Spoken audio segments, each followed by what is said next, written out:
Akkam jirtu daawwattoota keenya torbeen keenyaan guyyaa kamisaa deebinee wal agarreerra qophii gaaddisa dimokiraasii kan haala yeroo irratti xiyyeeffatu televezyiinii ONN irraati. Marratti mari'annaa waan har'a mari'annu waa'ee lola yookaan waraanaa fi nageenya kan jedhudha. Mee nan deebi'a.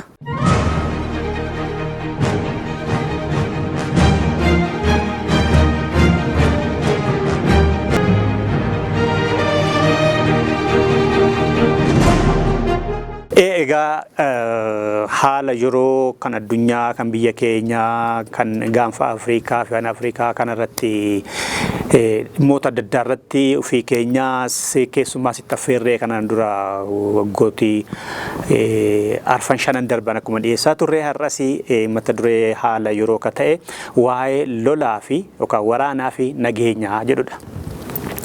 Lollii fi nageenyi walitti hidhata qabu dhugaadha. Nageenyis lola keessaa dhalata dhugaadha. Lolli nageenya dhala. Nageenya dhibuun immoo lola dhala. Egaa lola jennu kan loluu fi kan lolamu jira jechuudha. Qaama lama jira jechuudha. Kan lolu qaama tokko garee tokko, kan lolamu immoo garee tokko jechuudha. Kanaaf maaliif kana kaasnaa? Biyya kana keessas addunyaa biyyoota adda addaa keessas lolatu jira, nageenya hin jiru. Kanaaf sababni lolaa maali? Nagaan ni barbaadama? Maaliif barbaadama? Nagaan waaraa ka dhufuu danda'u immoo yoomidha ka jedhu waan sadan kana ilaaluuf deemna jechuudha. Lolli jalqabarratti lolli yookaan waraanni kan ka'u waanuma lamaaf sababa lamaaf ka'a addunyaa irratti hayyoonni qoratanii akka jedhanitti jechuudha. Lolli warri saayinsii siyaasaa fi warri bulchiinsaa qoratan hayyoonni akka jedhanitti lolli biyya kamittiyyuu kan taasifamu sababa lamaafi. Gaaffiin siyaasaas kan dhalatu sababa lamaarraa madda. Kan sabaa haa ta'uu, kan eenyuu haa ta'uu, kan garee haa ta'uu, nama dhuunfaa ka'ee akka dhuunfaatti dorgomuufis haa ta'uu, lolli kan dhalatu yookaan wal dorgommiin siyaasaa kan inni uumamu karaa nagaas haa ta'uu, karaa lolaatiin gaaffiin siyaasaa kan eenyummaa, kan dimokiraasii, kan maaliyyuu kan inni dhalatu waanuma lamarraati. Waanuma lamaaf ka'a. Waraannis lollis kan inni ka'u waanuma lamaafi. Tokko aangoo qabachuudha. Aangoo qabachuun suni acuucaarraa maddee ta'uu ni mala. Acuucameeraa, miidhameeraa, cunqurfameeraa. Hiree kiyya murteeffadhaa, walqixxummaan haa dhufu, dimokiraasiin haa dhufu jechuun ni mala. Maqaa kanaatiin aangoo qabatanii rakkoo siyaasaa dinagdee jirtu sana rakkoo eenyummaa jirtu sana nan fudhadhaadha. Kanaaf aangoo siyaasaadhaaf hawwuu lolamu tokko. Lammaffaan qabeenya qabachuudha, qabeenya horachuudha, yookaan to'achuudhaaf. Kana lamaan keessaan dhala, kana lamaaniin dhala wanti dhalli namaa lafa kanarratti wal dhabuuf hin jiru. Biyyoonni isaa ta'anii dhaabbileen siyaasaa kan isaan mootummaa irratti fincilan. Biyyoonnis kan isaan wal lolan. Sababa adda addaa dimokiraasii dhibee mirga namaatu sarbamee haa jedhamu malee lamaan kana keessaa bahu hin jiru. Tokko aangoo qabachuu fi lama qabeenya to'achuudhaaf. Kanarratti gareen kaaffii kaasu yoo karaa nagaa aangoo qabachuun itti ulfaate yookaan inni aangoo qabu siin kennu aangoo siin qoodu yoo jedhe. Yoo gareen gaaffii qabeenya irratti qabu, qabeenya uumamaas haa ta'uu, horoo biyyaas haa ta'uu, qabeenya uumaa lafa jalas jirus haa ta'uu, qabeenya qoodachuu irrattis naaf mala jedhee gareen kaasu yoo jiraate, garee sanaaf gaaffii sanaaf kan aangoo of harkaa qabu, humna of harkaa qabu, qajeelee aangoo qajeelaa qabeenya qooduudhaaf yoo dide, garamitti galagalu galeen inni gaaffii gaafatuu fi inni aangoo irra jiru wal waraanu jechuudha. Wal lolu. Kanaaf aangoodhaa fi qabeenya to'achuudhaaf qabachuudhaaf lola dhalata. Lolli jira jechuun immoo qaama loluu fi qaama lolamu jira jechuudha biyya tokko keessa. Inni tokko lolaadha, inni tokko lolamaadha. Lolaa fi lolamaan jira amannaan immoo nagaan hin jiru. Nagaan immoo maaf hin jiru? Garee wal lolu lamaan iyyuu akka nagaan dhibeetti hubatu. Gareen wal lolu lamaaniyyuu tokko isa tokkootiin akka diinaatti ilaala. gareen lamaan iyyuu tokko isa tokkootiin jiraachuunsaa anaaf balaadha jedhee fudhata. Garee wal lolu lamaan iyyuu nageenyi hin jiru waan ta'eef nan lola jedhee amana. Garee wal lolu lamaan iyyuu nagaa boora'ee tasgabbeessuudhaaf ani mo'achuun qabaa jedha. Ani yoon injifadhe malee nagaan dhufuu hin danda'u jedhee amana. Gareen lamaan iyyuu nagaan dhufuudhaaf isa balleessuun qabaa jedha. Isa tokko balleessuu qaba jedhee amana. Garee wal lolu lamaan iyyuu jidduuttidha jechuudha. Garee wal lolu lamaan jidduuttidha nagaan kan dhalatu. Nagaan dhalachuu kan danda'u wal waraana keessadha yookaan wal waraanaa boodadha.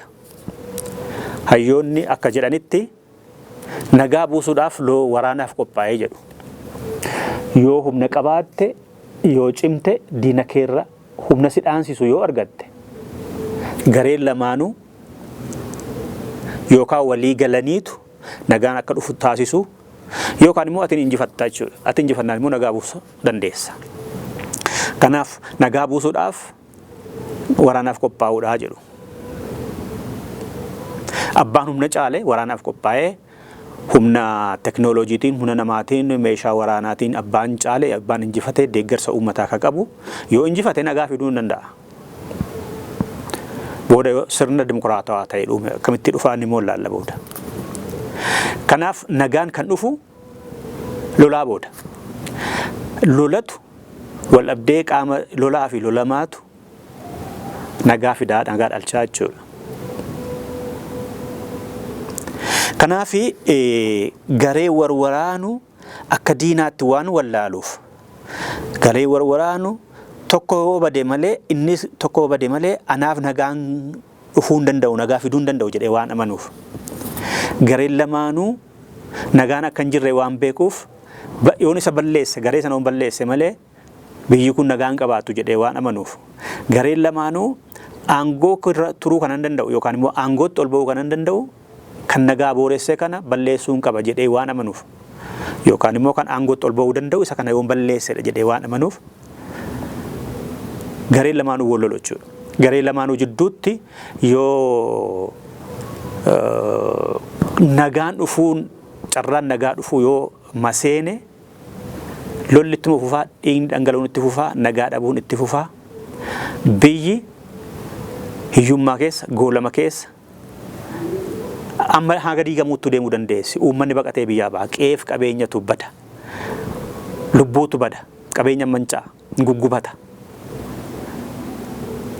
Akkuma hawaasni keenyi Oromiyaan waggootii 5-6 darban kana ta'an agarree jechuudha. Naannoo Tigraayitti akkuma agarree jechuudha. Yuukireenii fi Raashiyaa idduutti akkuma argaa jirru, Yemenitti waan waggaa 13 darbe ta'aa jiru, waan Sudaan keessatti amma ta'aa jirudha. Kanaaf gareen lamaan kan isaa wal nyaatan, wal nyaachuun garee lamaan jidduu jiru nagaa dhorka. Kan immoo kan fide gaaffii aangootti ol bahuuti. Gaaffii aangoo qabatanii immoo qabeenya to'achuuti. Aangoon humna fida. Humni immoo qabeenya, carraa qabeenya to'achuu fida. Kanaaf wal dhabdeen jiru aangoo qabachuudhumaafi fi qabeenya to'achuudhaafi. Kanu achi keessa ka eenyummaatu jira, ka aadaatu jira, ka afaaniitu jira, kan sabaatu jira, kan dimokiraasiitu jira. Yoon aangootti ba'e rakkoo siyaasaa jiruun furaa, rakkoo dinagdee jiruun furaa, qabeenya qixxeettan qoodaa, qabeenya kiyya irratti natu ajajaa ta'a, hiree kiyyuu fi murteeffadhaa, tokkummaa biyyaan eegaa. Kana kanatu achi keessa jira malee wal dhabdeen garee wal lolu lamaan jidduu jiru nagaa biyyaa booressa. Kun immoo maalirraa madda? Wal dhabdeen kuni aangoo to'achuu fi aangoo qabachuu fi aangootti ba'uu fi qabeenya qabachuudhaatti, qabeenya irrattidha. Aangoo yoo qabatte humna qabda, humna horatta. Humna yoo horatte immoo qabeenya to'attaa jechuudha kan biyya sanaa. Malee mana waaqaa dhaqeen Waaqni akka boru gaafa ekeraan kiyyi gaafa ni du'u ekeraan kiyya ka jannata seenuuf biyya kanaaf an tolcha ummata biyya kanaa badhaadhisa jedhee garee aangoo qabatu hin jiru addunyaa irratti. Yoo dubbatan garuu akkas jedhu malee warri siyaasaa. Akka biyyaatti, akka ummataatti, akka sabaatti uf ijaaranii deemuun sirriidhumadha jira. Kan uf ijaaramuufi garuu sabni sun akka inni aangoo qabatuuf, sabni sun akka qabeenya isaa irratti to'annoo taasisee qabeenya isaatti fayyadamee akka badhaadhuufi. Kanaaf aangooma siyaasaati. Aangoo boodammoo humnatu jira, humna qabaatte immoo qabeenya to'attaa jechuudha uummata sanaaf goota.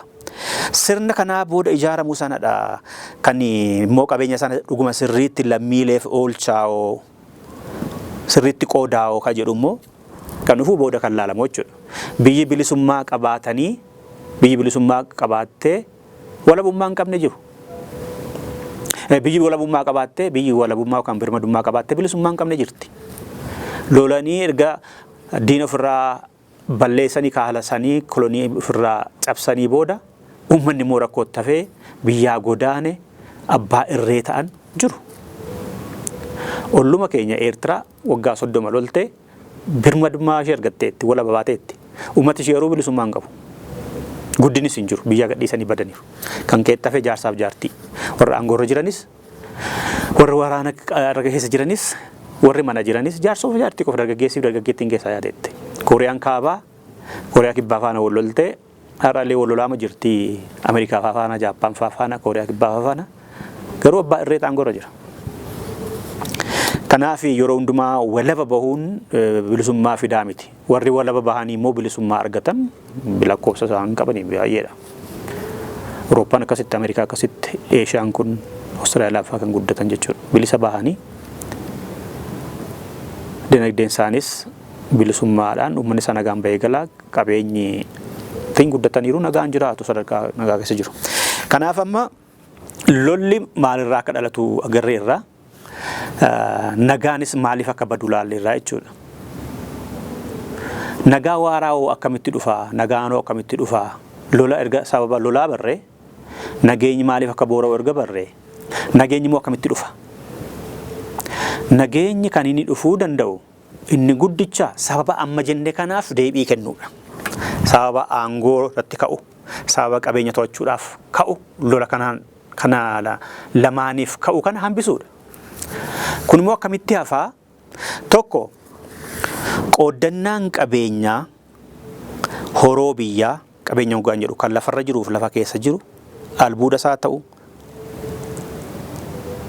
kan lafa keessa jiru isaa ta'u kan lafarra jiru isaa ta'u aangoo kan qabu suni qooddannaa qabeenyaa fi horoo kanaa warra gaaffii kaasaniif isaa ta'u lammiileedhaaf karaa bilisa ta'een karaa seerri ayyamuun walqixa akka itti fayyadaman ta'an gochuudha.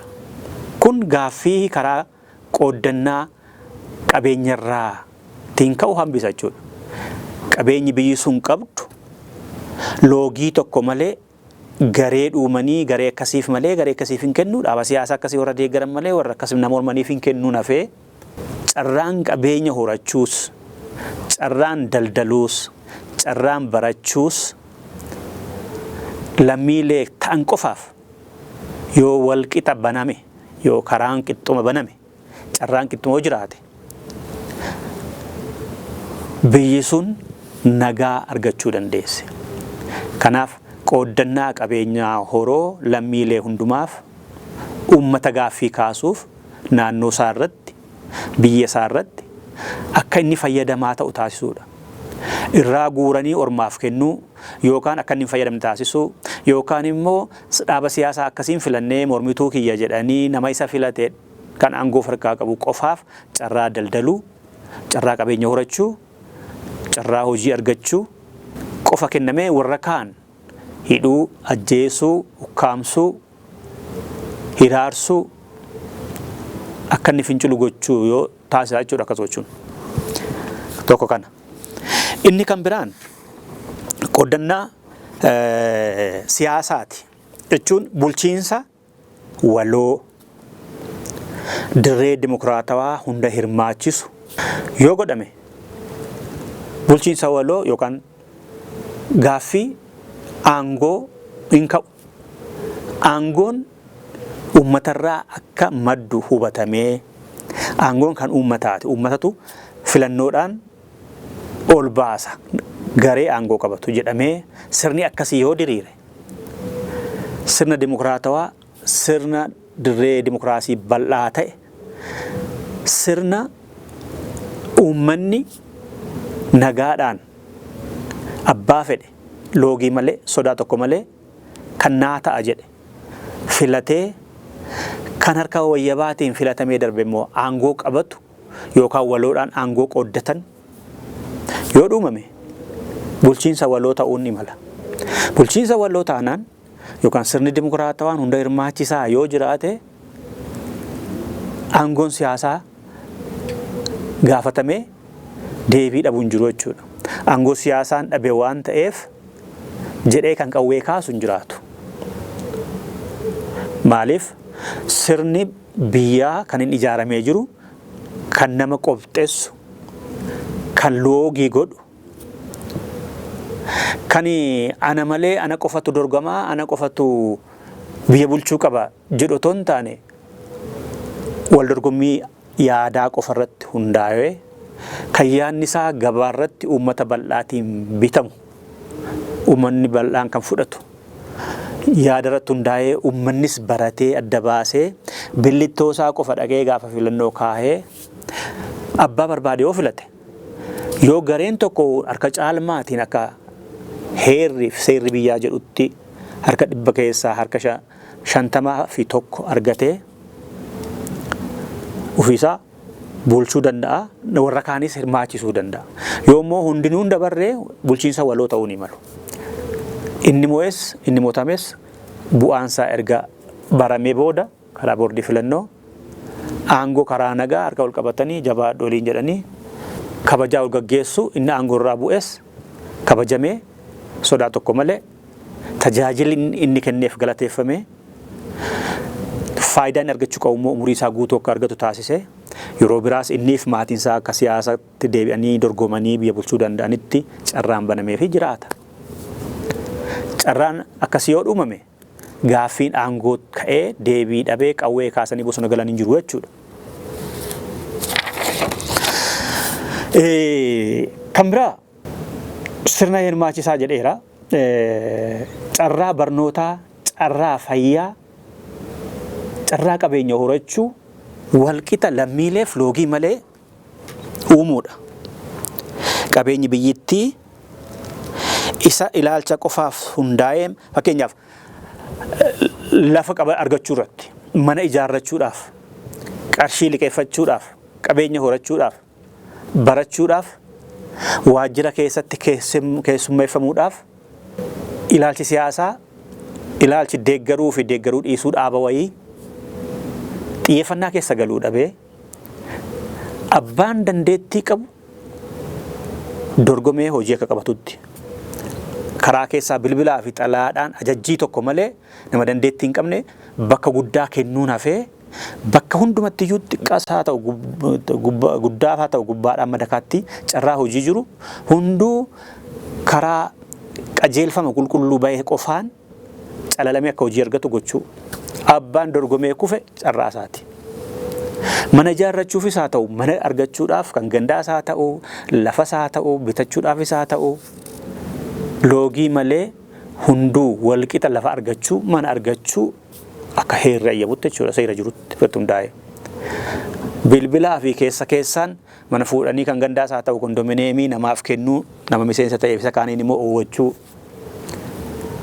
Inni kaan ati warra akkasiitii, warra siyaasa akkasiitii, ganda akkasiitiin ta'uun hafee carraan hundumaaf banaa ta'e kan qabeenyaa horuu, kan mana ijaarrachuu, kan barumsaa, fayyaan illee akkasuma lammii hundumaaf qaamni isaa akkasidhaa, koorniyaa akkasiitii, gurraachadha, dheeraadha, qal'aadha, furdaadhaan hafee tajaajilli fayyaa lammii hundumaaf hamma humni biyyaa danda'etti akka argatu yoo godhame. Mana yaalaa waggaa dhaqan wal ifachuun sa'aatii malee dhufte jedhanii balballi otoo hin gahiin sa'aatiin otoo hin gahiin cufanii deemuun qorichi hin jiru jedhanii nama hiraarsuur tajaajilli fayyaa ummataaf kennamu sirni dimokiraatawaa ta'ee keessatti hundaa'ee inshuraansiin fayyaa hundumaafis ta'ee gatiin fayyaa mana yaalaatti kaffalamu kan dhuunfaa fi kan mootummaa hin hiyyeessaaf kan sooressa jedhamee otoo hin qoodamiin kan mootummaan to'achuu danda'u seera baheen mana yaalaa dhuunfaa dhaquudhaaf horii guddaa akka gaafatu. Mana yaalaa mootummaa dhaquudhaaf immoo kan hiyyeessaa akka ta'e achi dhaqee immoo qorichi hin jiru yoo jedhame. Kun addaddummaa irraaf jalaa hawaasa sooressaa fi hiyyeessa jedhamee wal caalmaan uumamee qorqalbiin namaa cabee naannee akka mootummaan jibbamu godha. Tajaajilumti mana dhuunfaatti argamu mootummaa keessatti akka argamu, qorichi mana yaalaa dhuunfaatti argamu kan mootummaa keessattis akka argamu. Namni tajaajila fayyaa baadiyyaa magaalaas walqixa wal fakkaataa ta'een namni baadiyyaarraa da'umsaa fi dhukkubaatiif wanta magaalaa guddoo Finfinnee isa fiduu jiraachuu hin qabu.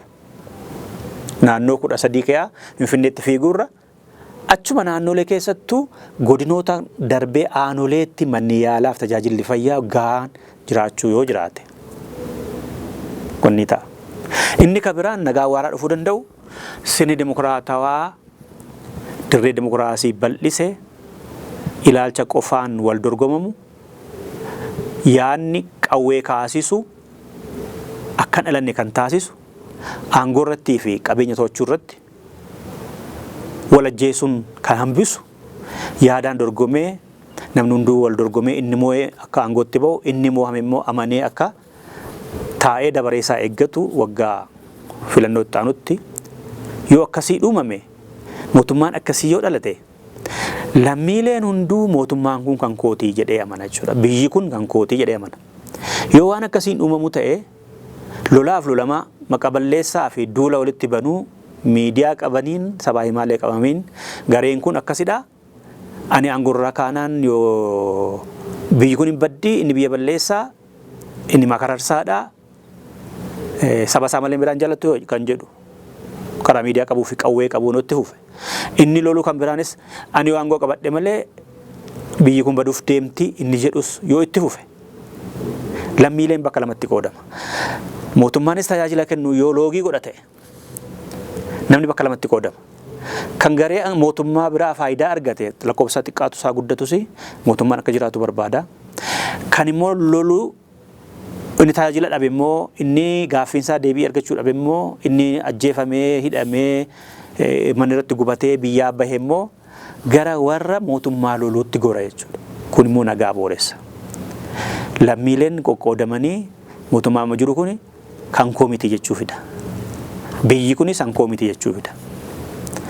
Kanaaf sirni dimokiraatawaa hirmaachisaa ta'e aangoo qoodu sirni haqa qabeessa yoo hundaa'e hunduu keessatti kan uf argu tokko yoo hundaa'e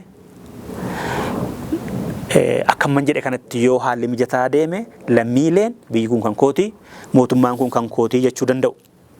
Kabiraa sirni bilisummaa uummataa fi aadaa uummataa sabootaa kabaju yoo jiraatedha. Bilisummaa jechuun gaaffii dimokiraasii mirga dimokiraatawaa ta'e mirga dimokiraasiin hayyamuu fi karaa nagaa shaakaluu jechuudha. Mirga dimokiraasii jechuun karaa nagaatiin qabsaa'uu ilaalcha barbaadan hordofuu nama ajjeesuun dabalatu. Nama dhagaadhaan dha'uu nama arrabsuun dabalatu dimokiraasii mitiin. Ilaalcha siyaasaa dhufiitiin hidhamuu, tuffatamuu, ajjeefamuu hafee yaada barbaadde karaa nagaatiin dhiyeessitee yaadni kee falmitee gabaatti gurgurachuu danda'udha. Bilisummaan jira jechuun. Abbaa barbaaddetti miseensa ta'uudha. Dhaaba si fakkaatu kan garee si fakkaatu faana taatee dhaaba hundeeffattee karaa nagaan qabsaa'uudha. Kanaaf hidhamuu haftedha. Bilisummaa jechuun mirga walgahanuuti, mirga ijaaramuuti, mirga walgahii geggeeffachuuti. Mirga hiriira bahanii garee wayii mormuu fi deeggaruuti karaa nagaatiin goolii malee dhagaa tokko kaasuu malee arraba hamaa dubbachuu malee yaada ofii uummatatti dhiyeeffachuu mootummaatti dhiyeeffachuu danda'uun yoo jiraate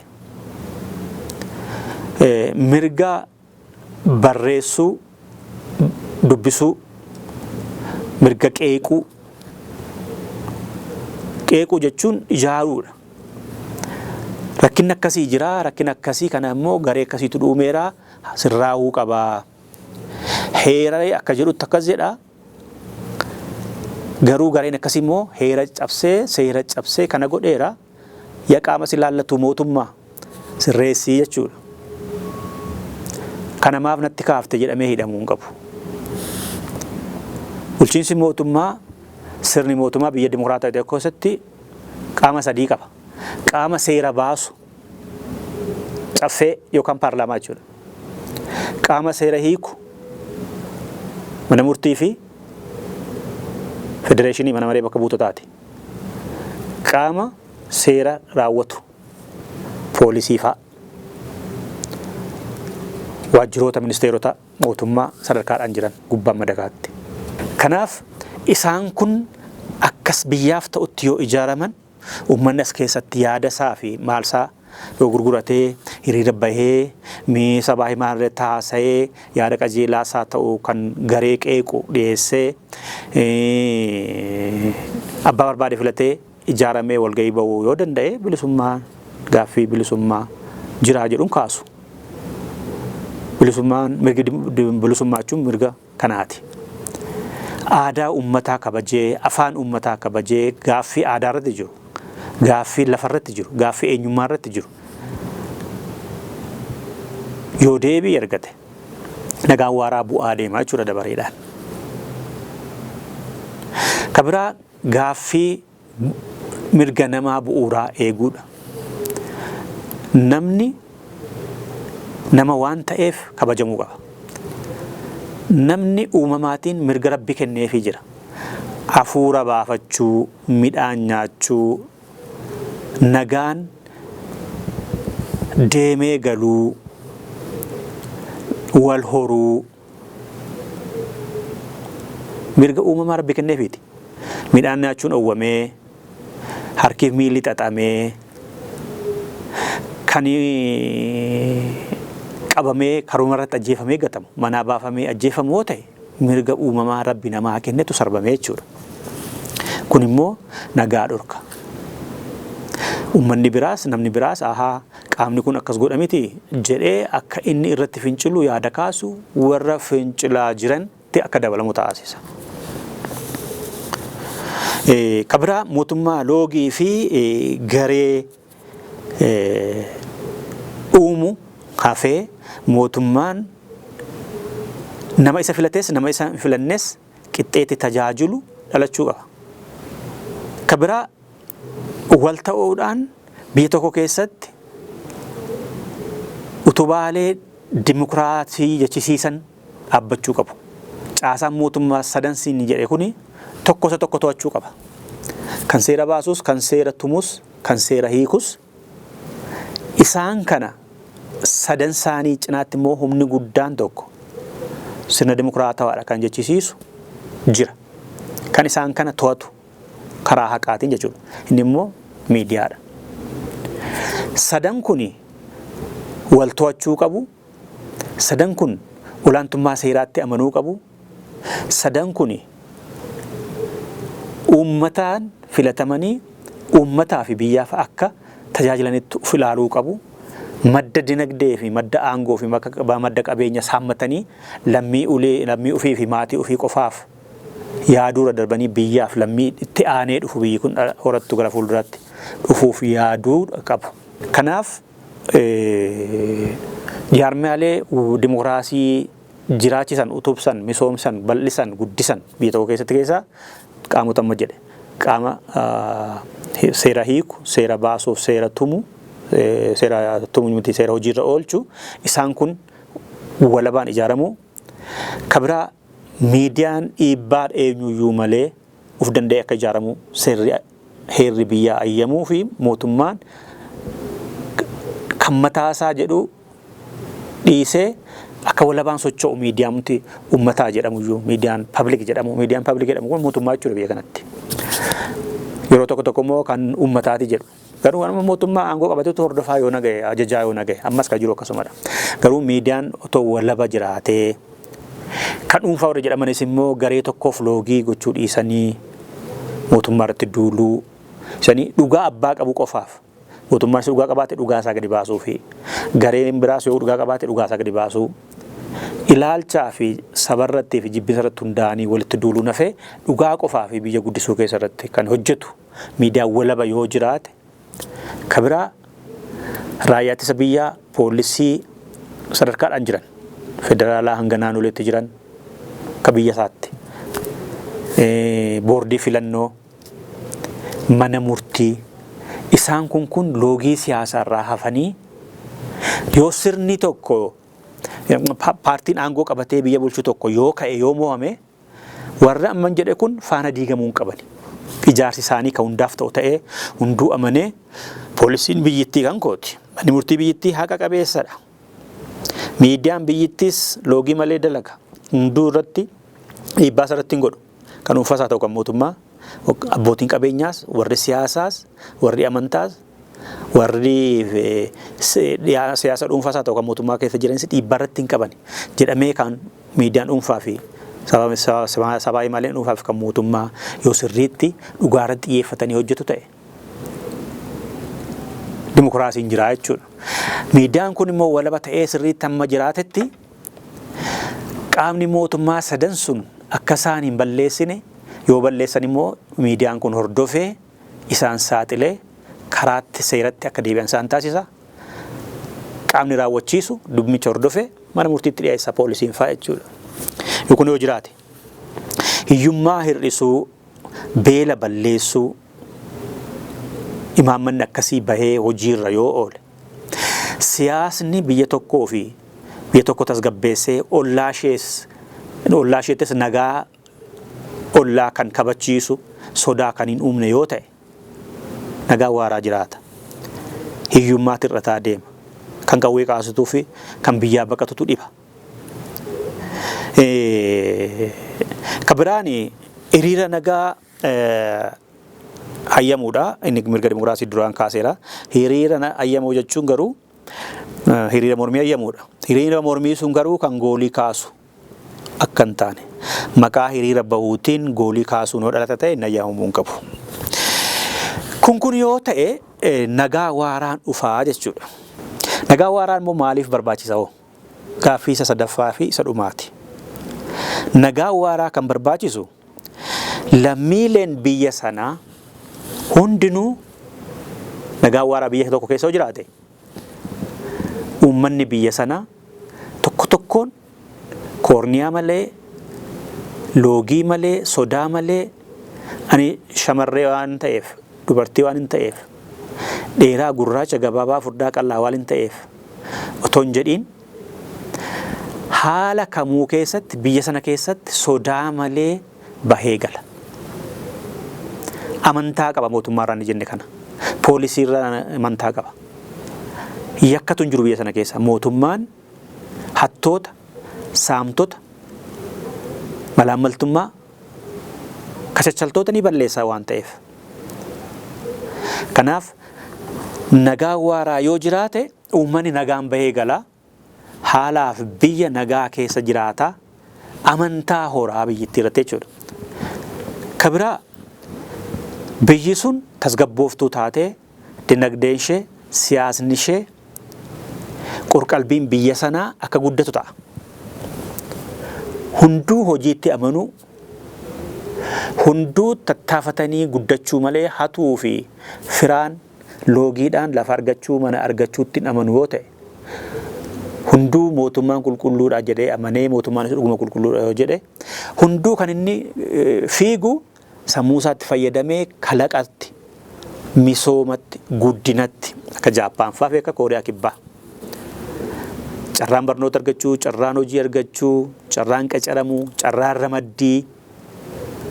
ramaddii ministeerota sadarkaa ministeeraatti sadarkaa biirootti sadarkaa aanaatti yoo loogiin hin jiru ta'e qulqullinaa fi dandeettiidhaan qofa yoo ta'e sadarkaa malurratti hunduu dorgomee carraa qabachuu achi taa'uu achitti qacaramuu yoo argate hunduu biyyi sun akka guddattu godha. Imaamanni qajeelaan jiraannaan biyyi sun akka guddattu akka badhaartu hunduu kalaquutti fiiga, barnootatti fiiga, hunduu teknooloojii oomishuutti fiiga. Jaappaaniif Kooriyaa Kibbaa keessa kanatu jira. Yoo kalaqan, yoo dubbisan, yoo hojjetan akka guddachuu danda'an beeku. Guddachuudhaaf immoo biirokiraasiin loogiin siyaasaa hin jiru waan ta'eef kan na kuffisa jedhu hin jiran, kan miila na xaxa kan jedhan hin jiru. Biyya alaatti barachuudhaaf horiidhaan baratama yoo ta'e horii yoo hin qabaadhe biyya alaatti naqee baradha jedhee dorgoma malee dhaaba siyaasaa akkasii waan deeggareef mootummaan ergee yookaan paartiin akkasii ergee jedhee dallansuu hin qabu. Kanaaf dandeettii akkasii akka biyyi guddattuullee carraa dhuumaa jechuudha. Kanaaf carraan biyya isaanii irratti lammiileen carraa yoo nagaan bu'uuraa yoo jiraate fayyaan kan barbaachisuuf jechuudha. Fayyaan kan barbaachisuu fi kan biraan lammiileen hunduu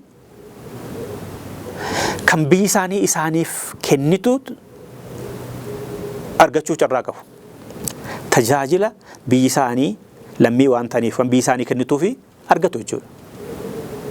Tajaajila fayyaa, tajaajila carraa walqixa nagaadhaan ba'anii galu, tajaajila loogii mana murtii fi poolisii keessaa dhibee mana seeraa fuulduratti hunduu walqixa ilaalamu,